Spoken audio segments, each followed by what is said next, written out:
Hello friends, welcome back to my mini blog. আবারও চলে এসেছি নতুন একটা ভিডিও নিয়ে, অনেকদিন পর যদিবা।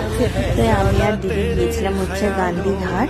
তো আমরা গান্ধীঘাট পৌঁছানোর পরে প্রথম ভাবলাম মন্দিরে যাব, কিন্তু দেখি ওখানে যে ইসকন থেকে ওনারা এসেছিলেন, তো ওখানে দেখো কত সুন্দর লাগছে না গোপুকে আর যশোদা মাইয়াকে।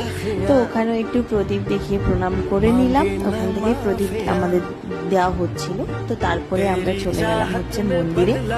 তারপর মন্দির তো সেই সময়টা বন্ধ ছিল, কারণ সন্ধ্যা টাইমটাতে, এই জন্য আমরা বাইরে থেকে দর্শন করে নিলাম।